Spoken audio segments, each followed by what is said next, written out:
안녕하세요. 밤투자 커뮤니티 주식부자 양성소 멘토를 맡고 있는 이빨톡톡입니다.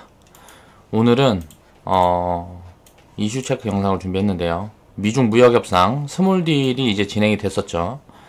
주말에 이제 이런 부분들이 이제 진행이 됐었는데, 자, 지금부터 이제 폭등이 올 거냐? 요거는 이제 아직 아니라고 봐야 되고, 요런 흐름들을 어떻게 우리가 읽어야 되고, 어떤 시그널을 여기에서 포착을 해야 되고, 또 어떤 방향으로 어떤 스탠스를 가지고 생각을 해야 되는지, 그런 부분에 대한 제 개인적인 생각을 이야기를 해보겠습니다. 자, 추세 전환 흐름을 이제 체크를 하자. 지금부터 여기에서 이런 부분들이 뭐냐면 2018년도 2월부터 지금 1년 8개월의 조정장이 진행이 되고 있어요. 이렇게 하락장이 진행이 되는 구간에 이게 이제 바뀌어서 상승 추세로 바뀌는 그 신호 흐름을 체크하는 게 가장 중요하다고 생각을 합니다. 그런 부분에 대한 이야기를 한번 해보겠습니다. 자, 미중 무역 협상이 시장에 주는 시그널은 어떤 게 있고, 자, 그러면 여기에 대해서 전략을 어떻게 세우는 게 유리할까라는 부분들에 대한 이야기를 해볼게요. 일단 2018년도 2월 미중 무역 분쟁이 시작이 됐습니다. 그리고 1년 8개월 동안 단 한 번도 협상에 성공한 적이 없어요. 그러니까 이게 최초 협상이 긍정적인 신호를 줬다는 부분에 의미를 두면 될 것 같아요. 그러니까 협상 시작의 신호다. 그런데 이게 지금 가장 중요한 부분이 글로벌 경제를 누르고 있는 부분들이 뭔지를 살펴보면 대표적인 게 이제 관세라고 볼 수가 있겠죠. 이 관세가 이제 철회되는 구간이 오면 진짜 이거는 단기적인 버블의 흐름으로 진행이 될 수 있는 구간이라고 생각을 하시면 될 것 같습니다. 이게 만약에 이런 진행이 된다 그러면 기업들 일단 투자가 살아날 거예요. 투자가 살아나면 무슨 뭐 고용지표도 당연히 개선이 될 것이고, 소비지표도 개선이 될 것이고, 이런 흐름들이 미국에서 진행이 되고 중국에서 진행이 되면 당연히 글로벌 경제는 이제 화랑의 국면으로 짧은 화랑이라도 진행이 될 가능성이 높다. 그리고 지금 이제 금리 인하 구간이기 때문에 버블 장세가 진행이 될 수 있다라고 생각을 해야 됩니다. 그래서 이 협상 흐름은 이제 계속 지켜보고, 요런 부분에 대해서 이제 어떻게 생각을 해야 되느냐는 이 다음번 이제 이야기를 해보겠습니다. 자, 스몰딜 내용을 살펴보면 이게 그냥 휴전입니다. 그러니까 개선된 부분은 하나도 없어요.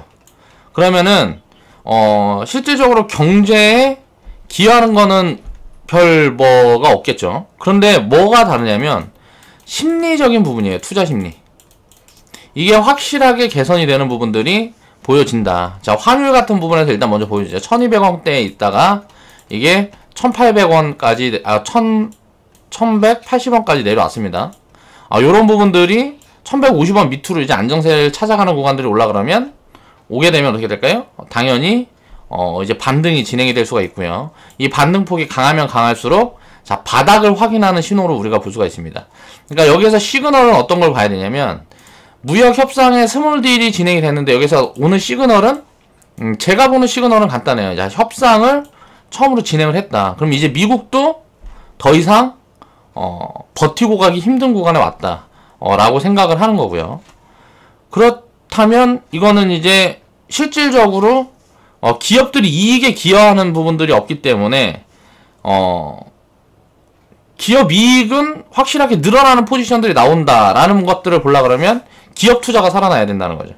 그게 진행이 되려고 하면 기존 관세가 줄어드는 부분, 요런 부분에 대한 협상이 진행이 될 거냐 앞으로 요런 것들을 좀 무역 협상이 진행되는 과정에서 중점을 두고 보면 될 것 같고요. 이게 만약에 줄어드는 부분들이 보여지고 뭐고 하면 시장은 강하게 튈 수 있다라고 생각을 하시면 될 것 같습니다. 12월 15일 날 추가 관세 부분에 대한 철회가 없었습니다. 이번 스몰딜에서 보면 내용을 보면 간단해요. 그러니까 중국이 사야 되는 농산물을 다른 데서 이제 미국에서 사주고, 다른 데서 살 거를 어차피 샀어야 되는데 이걸 미국에서 사주고, 미국 같은 경우는 관세를 추가로 부여하기로 했던 부분들을 그냥 취소를 했단 말이에요. 그러니까 그런 부분들에 대한 게 일단 긍정적인 신호로 온 거고, 근데 이제 남겨놓은 건 12월 15일 날 이제 추가 관세를 예정해둔 부분들이 있어요. 이게 이제 앞으로 협상에서 11월 달이나 이제 보면 또 이제 협상이 진행이 되겠죠. 근데 협상 흐름에서 요거까지 이제 철회되는 부분들이 오면 이제 한 번 더 지수는 움직일 수 있는 그런 구간이다라고 보면 될 것 같고, 다음 협상 전에 이제 노이즈가 추가로 나올 가능성을 열어둬야 된다는 거죠. 중요한 거는 중국이 쉽게 말하면 금융 개방이라든가 요거는 중국도 하고 싶어요. 중국 기업들은 이제 보조금 주고 뭐하고 하면서 재무 구조가 굉장히 안 좋단 말이에요. 근데 재정으로 이걸 계속 안고 가려고 그러니까 힘든 거죠. 그렇다 보니까 다른 데서 이제 돈을 가져다가 기업에 수여를 해주고 싶은데 요런 것들의 가장 좋은 부분들이 이제 금융 개방이라는 거죠. 그러니까 중국이나 미국이나 요 부분은 자 똑같이 생각을 하고 있어요.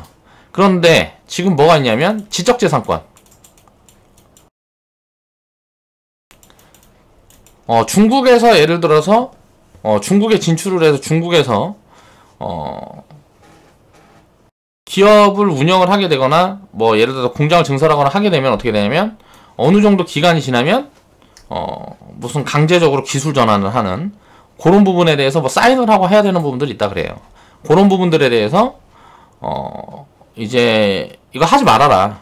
그러니까 이거는 사실 좀 그렇죠. 이건 안 되는 건데 중국이 쉽게 말하면 소비 시장이 굉장히 크고 뭐하고 하기 때문에 요런 부분들에 대해서 좀 악용을 하는 요런 부분들은 이거는 뭐 그러니까 강도짓이다 하면서 이제 미국에서 이야기를 하는 거고, 근데 요 부분에 대해서 양보하기가 당장 어떻게 하기가 되게 애매하다라는 거예요. 근데 이거는 길게 보면은 이렇게 생각을 해볼 수가 있어요. 중국도 화웨이나 이런 거 보면 5G에 대한 기술력이 전 세계 최고란 말이에요. 그런 기술력들이 세계에서 탑 구간에 들어가는 기술력들이 있으면 어떻게 될까요? 그걸 이제 다른 나라들에 이제 수출을 하고 해야죠. 그러니까 예를 들어서 특허권을 보장받는다든가 해야 중국 기업들한테도 이롭단 말이죠. 그러니까 다른 나라 기업의 뭐 다른 나라 기술들을 모방하는 단계에서 이제 기술을 끌고 가는 단계에 거의 진입을 했다고 보여져요. 인공지능이나 또 5G 같은 경우 보면 요쪽 부분에 대한 기술력들이 굉장히 빠르게 올라오고 있고, 전 산업군에서 거의 기술력들이 이렇게 올라가고 있기 때문에 요거는 지금 당장이 아니더라도 언젠가는 해소될 수밖에 없는 그런 이슈다 라고 생각을 하는 거죠. 가장 중요한 게 뭐냐면 보조금이에요. 그러니까 이거를 이제 서로 이제 줄다리를 하고 있다고 보면 되는데, 그러니까 다른 나라는 공정한 경쟁을 해야 되는데 다른 나라 기업들이랑 다른 나라 기업들은 들어오면 예를 들어서 자국 기업에다 이제 보조금을 풀어서 이제 경쟁이 굉장히 힘든 구조를 만들어가고 있는 거죠. 그래서 이게 이제 불공정 무역이다. 뭐 이제 이런 이야기들 하면서 이거를 이제 바로 잡겠다 하고 지금 미중 무역 분쟁이 시작됐다고 보면 될 것 같아요. 그러니까 뭐 흑자고 적자고 뭐 관세를 부과하고 이런 부분들은 다 이런 거 하라는 거죠. 그러니까 미국이 가장 강한 게 뭐가 있을까요? 미국이 강한 거는 금융이에요. 금융 시스템이 전 세계에서 가장 강하단 말이에요. 그러니까 이런 부분들로 이제 중국 기업들의 지분을 이제 뭐 취하고 뭐하고 하겠다는 거죠. 그러니까 그런 부분에 대해서 제한을 풀어라. 그 다음에 이제 보조금 문제, 이런 부분들이 지금 걸려있다고 보면 될 것 같고, 이런 부분들이 어떻게 진행이 되느냐 라는 게 중요할 것 같아요. 근데 지금은 보면 미국도 이제 경제가 꺾여가는 구간이고, 중국도 여기에서 유지를 하는 거면 모르겠는데 최악의 국면으로 들어서고 뭐하고 하면 리스크가 굉장히 커질 수가 있다는 거죠. 지금 이미 처음에는 이제 무역으로 시작을 해서 이제 금융 쪽으로 이제 진행이 된 거죠. 금융규제, 뭐 금융제재, 뭐 이런 부분들에 대한 이야기가 나오고 있고, 나중에는 이제 지금 마지막에는 지정학적인 부분들까지 들고 나왔단 말이에요. 뭐 이제 여기 홍콩 문제라든가 뭐 등등 이런 부분들까지 건들고 있어서 굉장히 민감한 부분들을 서로 이제 건들기 있기 때문에 이게 부담이라는 거죠. 그래서 이런 부분들을 해소하는 측면에서 양측에서 미국이고 중국이고 어떻게든 이게 해소될 수밖에 없는데, 미중 무역 분쟁은 우리가 생각을 해봐야 될 게 결국은 해소로 갈 수밖에 없어요. 근데 이게 미국 국민들도 뭐 보면은 자기들한테 피해가 간다 그러면은 지지할 수가 없단 말이에요, 이걸. 그러니까 지금까지는 피해가 안 가는 구간을 했으니까 피해가 그러니까 안 가는 게 아니고 미래에 그러니까 피해 볼 것들은 다 뭐 이제 예정되어 있던 구간들인데 그게 아직 당장 입혀지는 게 아니니까 이렇게 해서 중국에 대한 반감을 가지고 있는 사람들이 많다 보니까 무역전쟁을 이제 지지하는 측면에서 이게 실질적으로 자기한테 피해가 오는 부분들이 만들어지게 되면 어떻게 될까요?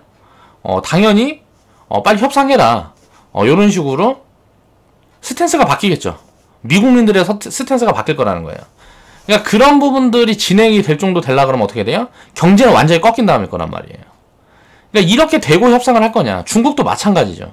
그러니까 이렇게 되고 협상을 할 거냐, 아니면 이렇게 되기 전에 차근차근 풀어가는 흐름들을 만들어 갈 거냐, 요런 것들이 중요한 거지. 결국은 이제 이게 해소가 될 건데, 해소가 될 수밖에 없는 이슈인데, 요걸 어떻게 해소하고 갈 거냐.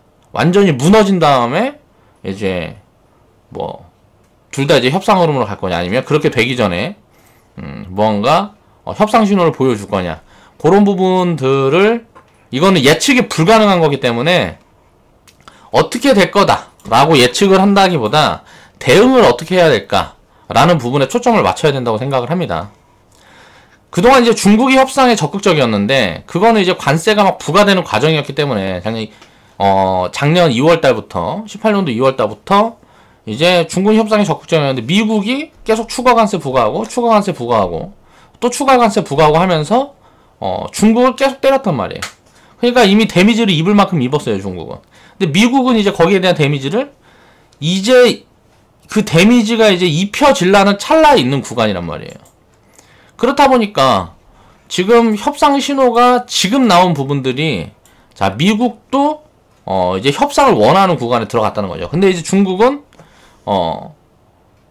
그동안 데미지를 다 입었기 때문에 지금부터 입는 데미지는 당장 미국보다 약한 규모일 것이다 라는 생각들이 많은 거예요. 그리고 트럼프가 최근에 뭐 탄핵 이슈라든가 여러가지 이슈에 막 휘둘려 있다 보니까 아무래도 협상을 이제 급하게 해서 양보를 많이 하고 하는 것보다 협상을 진행은 하되 양보를 최대한 덜하고 할 수 있는 그런 방안들에 대한 고민을 하고 있는 거겠죠.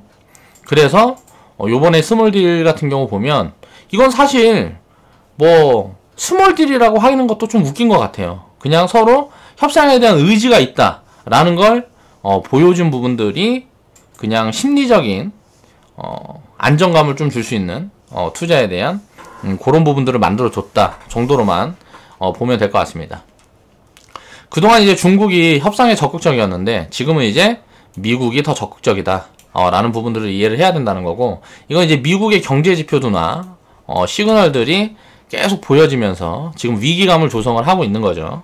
그렇다 보니까 미국에서도 이제 어느 정도는 협상이라기보다 휴전의 흐름으로 그렇게 가고 있는 게 아닌가. 우리가 지금 보면 2015년도 과거 역사에서 보면, 브렉시트 때도 보면 브렉시트 리스크가 불거지고 뭐하고 했을 때가 2015년도였는데, 이때 심리적으로 굉장히 불안감을 조성하고 뭐하고 하다 보니까 증시가 많이 빠졌단 말이에요. 근데 요런 부분에서 어때요? 지금 해결된 게 있느냐 이거예요. 이거는 지금까지 논의되고 있어요. 그런데 요런 부분들이 시간이 지나면 어때요? 여기에서 이제 더 이상 악화되고 하는 부분들만 이제 봉합이 되면 기존의 이런 이슈들은 결국은 다 대응을 해간다는 거죠. 기업들도 마찬가지고 경제도 마찬가지고.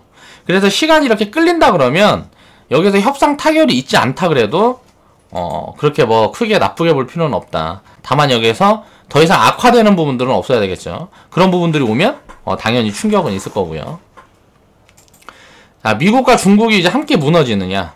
그러니까 함께 무너진 다음에 이제 협상을 진행할 거냐. 그리고 이제 급해지는 거죠.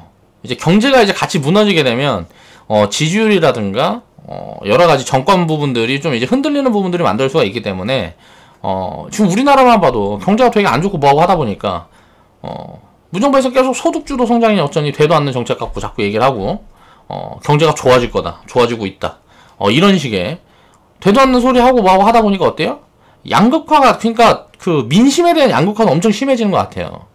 그러니까 이런 부분들이 보면 불만이 자꾸 쌓여서, 국민들이 불만이 쌓여서 어쩔 수 없는 협상이 진행이 될 거냐, 아니면 지금 이제 더 이상 리스크를 확대하지 않는 그런 속도 조절을 진행을 하면서 경제에 긍정적인 신호를 줄 거냐, 요것도 아직은 결정된 게 없다는 거죠. 그러니까 지금부터 이제 하는 게 진짜 협상이다라고 보면 될 것 같습니다.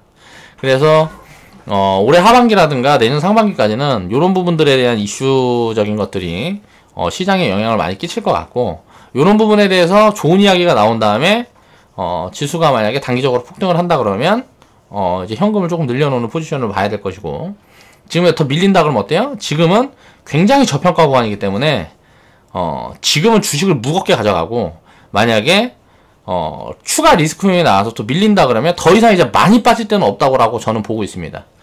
그렇기 때문에 견뎌야 되는 구간이다 라고 생각을 하는 거죠.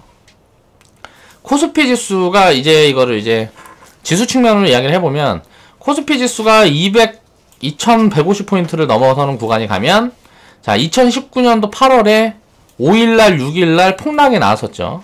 뭐 10년 만에 최대 폭락, 11년 만에 최대 폭락, 막 언론을 도배하면서 공포를 몰아넣었던 요 구간이 바닥이다 라고 확인할 수 있는 근거가 된다고 보고 있습니다.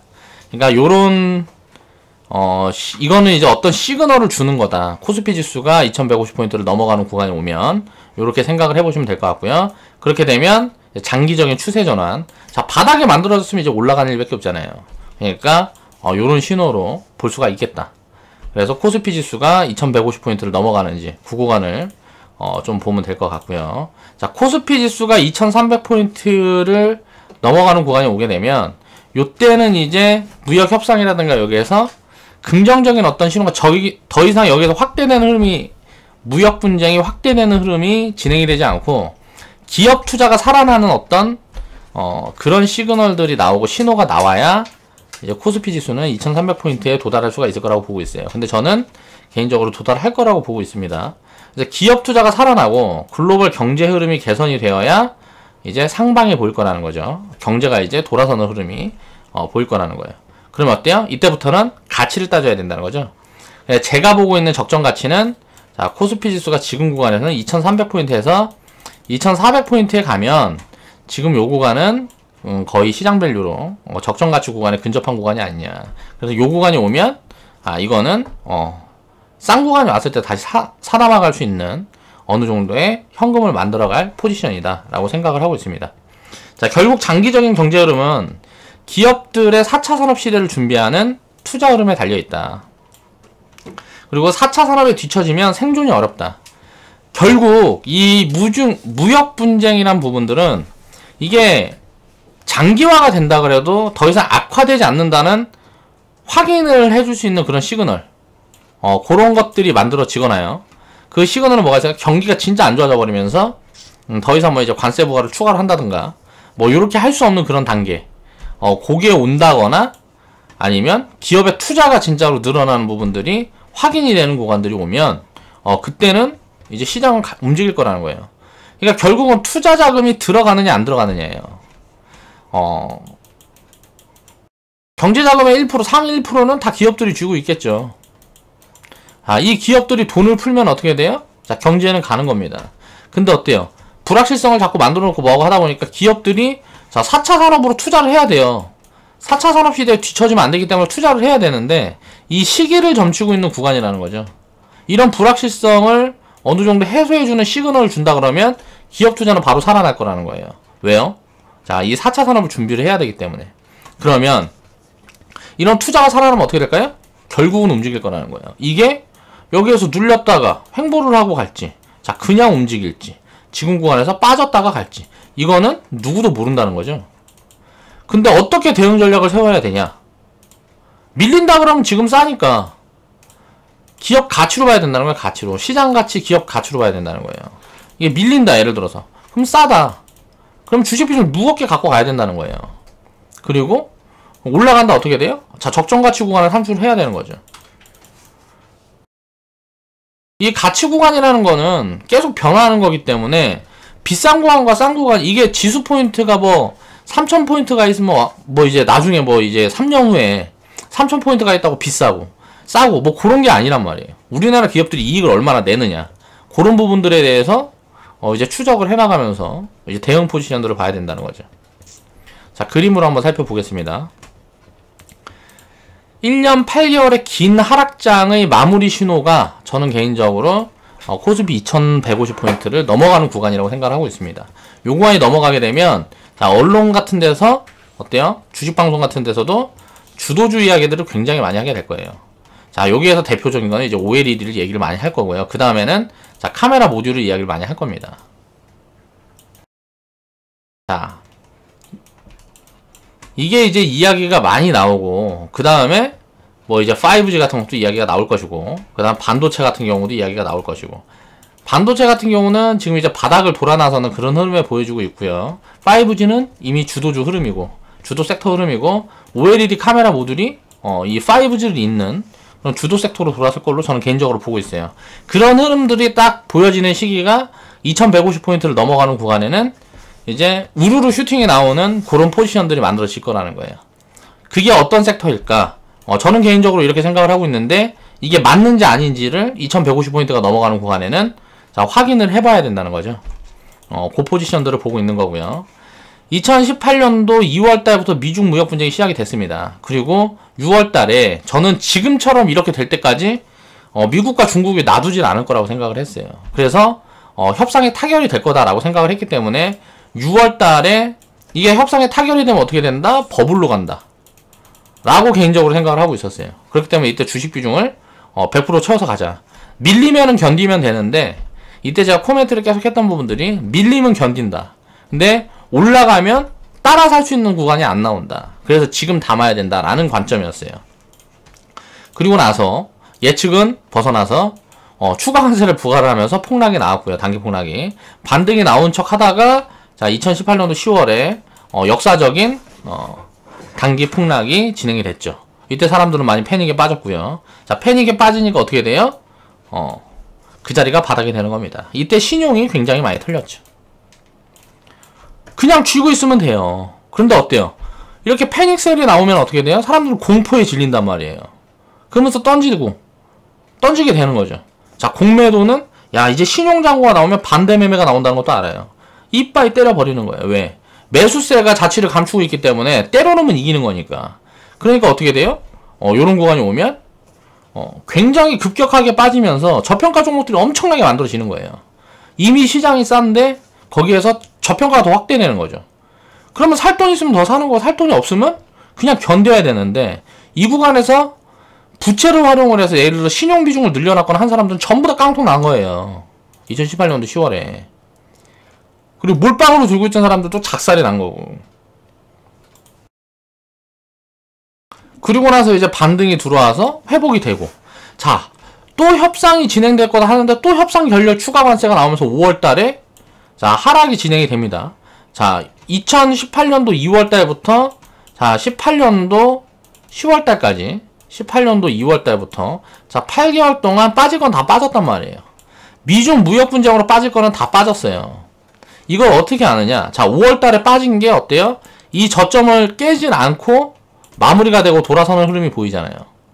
이때가 바닥이다 라고 확인이 되려 그러면 어때요? 자, 2250포인트를 그 당시에 넘었어야 된다는 거예요. 근데 그 자리를 넘지 못하고 새로운 악재가 튀어나옵니다. 신규 악재가 뭐였어요? 일본 수출 규제.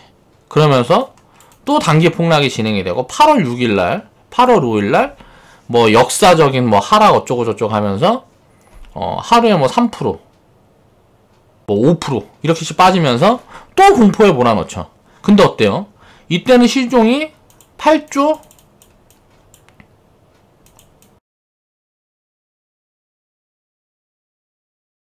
9천억? 8조 정확히 기억이 안 나는데 8조 9천억인가까지 신용 물량이 있었죠. 근데 이때는 어때요? 신용 물량이 한 번 더 나오면서 이제 8조 초반으로 신용이 줄었죠. 지금도 어때요? 이때보다 신용 물량이 약해요. 지금 이제 한 8조 2천억 정도 될 거예요. 그건 뭔 말이에요? 털린 사람들은 다 털렸다는 거예요. 그러면은 지금부터는 이 자리가 바닥이다라고 신호를 보려고 그러면 어때요? 신규 악재가 터졌던 요 구간. 자, 이때가 이제 2150포인트 구간입니다. 이 구간을 넘어가는 구간이 나오면 어때요? 새로운 사이클이 진행이 되고 이 하락 추세가 바뀌는, 상승 추세로 바뀌는 그 맥점 구간이다라고 보면 될 것 같아요. 그래서 2150포인트가 넘어가면 이 이후에 조정이 나오든 뭐 이 세 가지 흐름으로 진행이 된다 그래도 이 바닥은 깨지 않을 가능성이 굉장히 높아진다는 거예요. 90% 이상이라고 보면 됩니다. 자, 1, 2년 안에는 저는 이렇게 보고 있어요. 그래서 2150포인트가 넘어가면 자 추세가 1년 8개월 동안 긴 하락 추세가 바뀌어서 상승 추세로 바뀌는 초입 구간이 될 거다 라고 보고 있기 때문에 이걸 중요한 시그널로 여기고 있다는 거예요.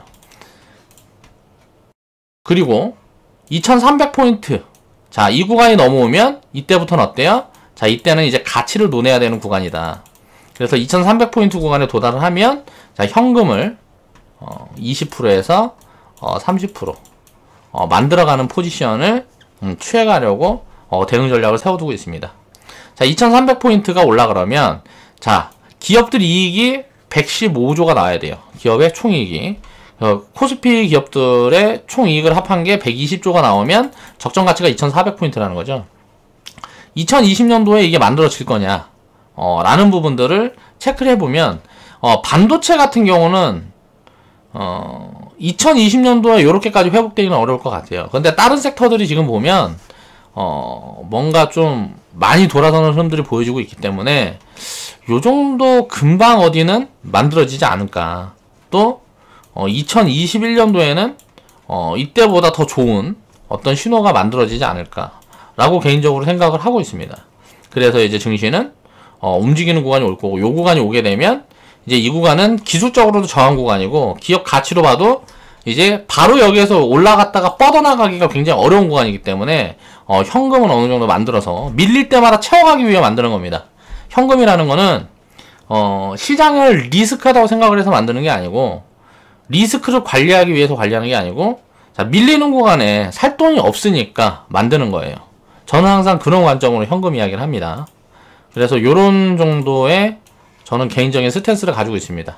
이런 흐름에 이렇게 대응을 해야 되겠다라고 생각을 하고 있는 거죠.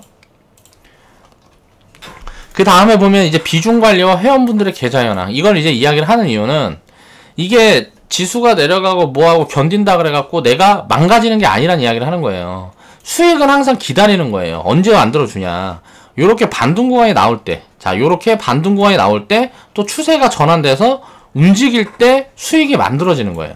이렇게 빠지는 구간에 수익이 난다는 건 말이 안 돼요. 이렇게 빠지는 구간에는 수익이 난다는 건 말이 안 돼요. 단기 매매를 하는 사람들은 요런 구간은 어때요? 자, 현금을 갖고 기다리는 사람들이 잘하는 사람들이에요.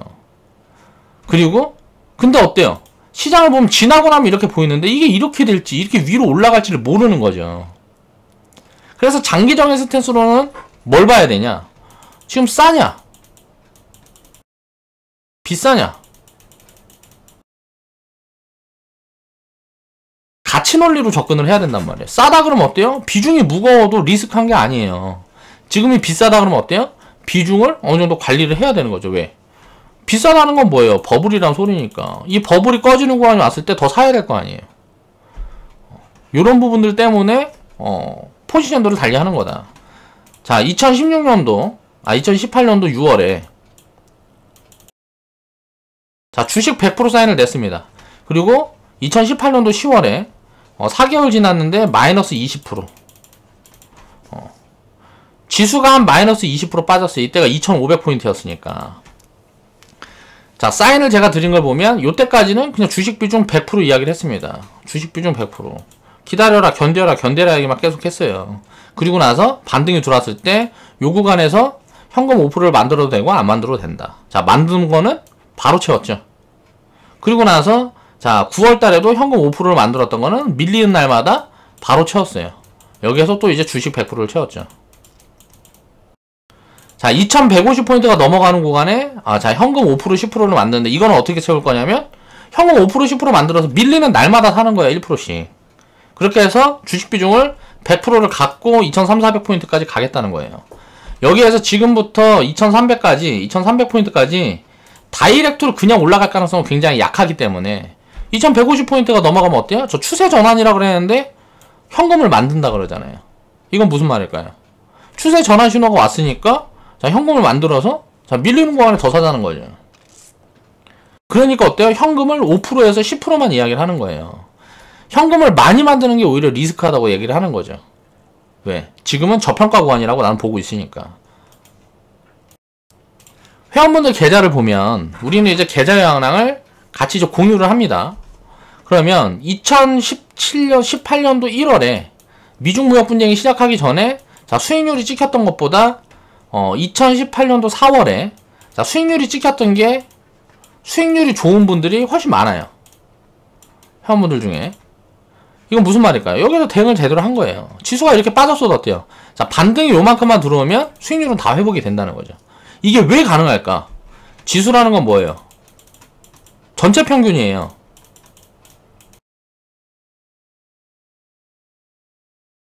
자, 우리는 50개에서 200 종목을 예를 들어서 비중 관리를 해서 요렇게 채워놓는데 이거를 상위 돈을 가장 잘 벌고 가장 싼 그런 기업들 10% 20%를 갖고 있기 위해서 공부를 합니다. 계속. 그래서 이렇게 채워가려는 노력을 해요. 그러니까 어떻게 돼요? 지수보다 계좌 수익률이 좋은 거예요. 이건 뭐예요? 지수를 이겼다는 거죠. 자, 2018년도 10월 달에 보면, 자, 진스님, 이제 우리 회원분들 중에 진스님이라는, 회원분의, 계좌 흐름인데요.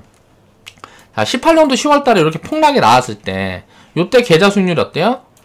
마이너스 19% 정도 됐습니다.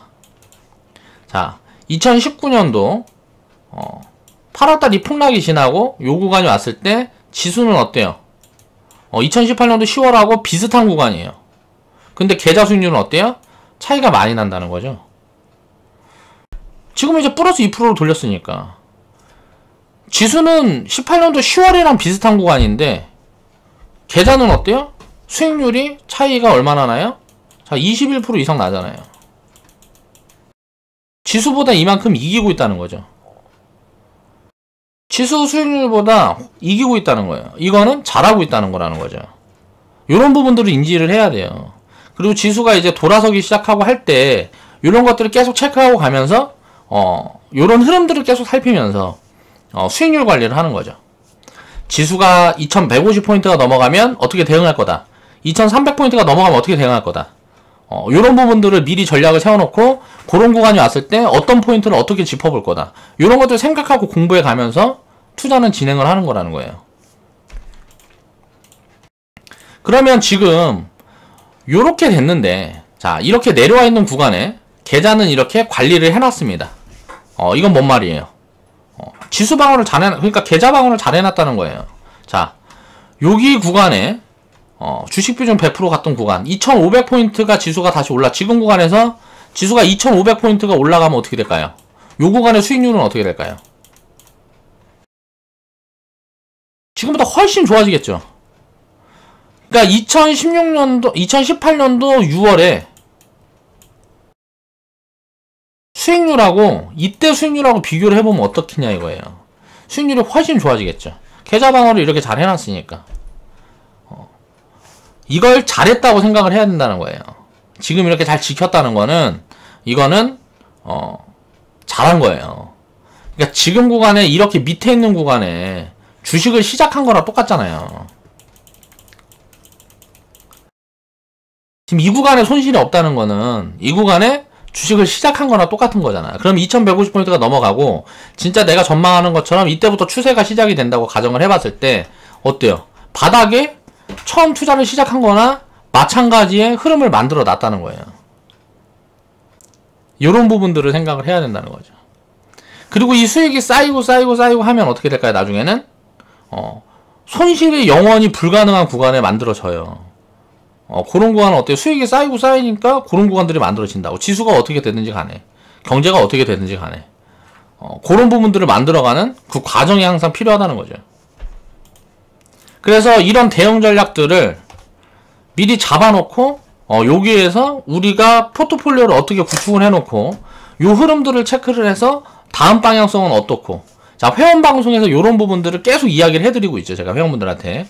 제가 공부하고 하는 내용들을 또 기업들을 분석을 하고 섹터별로 분석을 하고 해서 전체를 다 분석을 해서 시장에 대한 부분들을 회원방송으로 따로 다 이야기를 해드리고 있단 말이에요. 종목, 섹터, 우리가 가져가야 되는 거, 비중을 얼마나 가져가고 어떻게 돼서 이럴 때 어떻게 대응을 해갈 거고. 지금 구간에서 그러면 너는 계속 올라갈 것만 얘기를 하고 있는데 밀리면 어떻게 할 거냐. 간단해요. 주식이라는 거는 예를 들어 정해져 있습니다. 가격이라는 게 정해져 있어요. 가치가. 이 가치가 변화하지 않는 구간에 이게 만약에 5만원인데 지금 예를 들어서 2만원이에요. 내가 여기에서 내가 이거를 만원에 샀어. 지금 보유를 하고 있는데 요 구간에서 내려갔다 갈 거냐, 그냥 올라갈 거냐, 흔들다가 갈 거냐. 결국은 여기는 도달한다는 게 정해져 있다는 거예요. 이 가치의 훼손만 없으면. 그럼 이 가치가 훼손이 되려 그러면 어떻게 돼야 되느냐. 가치가 훼손이 되지 않고 요런 부분들이 진행이 되면 어떻게 될까요? 결국 여기 도달하는데 이게 흔들렸다 갈 거냐, 빠졌다 갈 거냐, 그냥 갈 거냐예요. 지수가 만약에 리스크가 무슨 뭐 리스크 요인이 정치적인 리스크 요인이나 뭐가 또 나와서 또 만약에 폭락이 나온다 그러면 어때요? 또 견디는 거죠. 올라가는 부분에 우리가 이제 대응을 어떻게 해갈 건지. 그냥 밀리면 어때요? 지금은 싼 구간이니까 견딘다는 거예요. 그러니까 싼 구간에서는 무겁게 채워두고 기다리면 다 돌려줍니다. 그렇게 될 수밖에 없어요. 이건 진리예요. 역사적으로 그렇게 안 된 적이 없어요. 이런 부분들을 이해를 해야 된다는 거죠. 기업 본연의 가치, 그리고 뭐 우리 한국이라는 국가 전체의 가치, 그리고 시장에 대한 가치, 이런 부분들을 이해를 해야 된다는 거예요. 한국에 대한 기업 가치는 자, 국가의 뭐 서민, 정부 가치랑은 달라요. 기업 가치는 정부 가치는 다르다고. 우리나라가 리스크가 있다 그래갖고 우리나라에서 성장하는 기업이 없지 않아요. 어떤 리스크가 있어도 성장하는 기업들은 항상 존재합니다. 그런 걸 찾아가는 과정이죠. 시장이 좋고 경제가 좋을 때는 성장하는 기업이 수가 많을 뿐이에요. 그러니까 확률적으로 이길 확률이 높겠죠. 그럴 때는 누구나 다 돈 버는 시장인 거고, 누구나 다 돈 벌지 못하는 시장에서는 잘 견디면 결국은 돈이 벌리는, 돈이 쌓여가는 그런 구간들이 꼭 만들어진다는 거죠. 이런 것들을 이해를 해야 된다. 조금 더 깔끔하게 어떻게 이야기를 해보고 싶었는데 항상 영상 제작을 하면 아쉬움이 좀 많이 남는 것 같아요. 그래서 이런 부분들이 이렇게 잘 지켰으면, 자, 진스님 계좌를 제가 또 이제 다음에 영상으로 어떤 내용을 이야기를 하면서 어떻게 변화가 됐나를 또 이야기를 해보는 구간들이 만들어지겠죠. 회원분들 계좌를. 그러면 이런 흐름들이 어떻게 진행이 됐고 이게 잘했다 못했다 이런 부분들이 지나고 나면 다 판단이 쓴단 말이에요. 그러니까 그런 부분들을 좀 이해를 하면서 안전에 대한 안전벨트를 먼저 메고 투자를 진행을 했으면 좋겠어요. 근데 사람들은 수익에 대한 부분에 대해서만 너무 생각을 하다 보니까 충분히 관리할 수 있는데, 리스크라는 게, 주식 투자를 하면서 리스크는 충분히 관리가 가능하다. 근데 굳이 관리가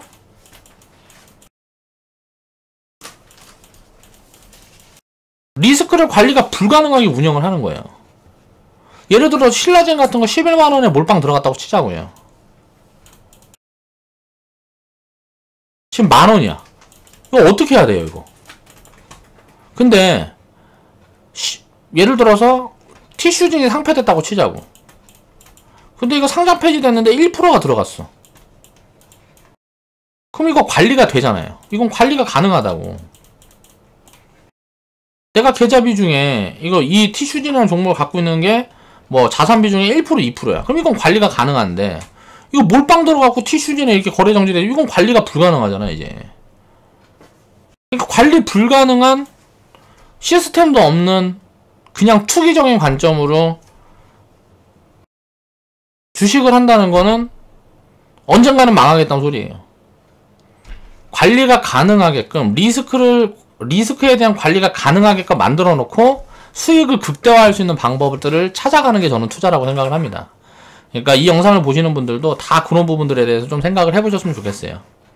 그래서 미중 무역 협상 스몰딜은 사실 내용은 없습니다. 이번에 거는 이제 뭐 내용은 없는데 투자 심리에 대해서 좀 긍정적인 요인을 가져준 부분들이 지금 이제 지수가 조금 돌아서려는 흐름들을 보여주고 있다라고 생각을 하시면 될 것 같고요.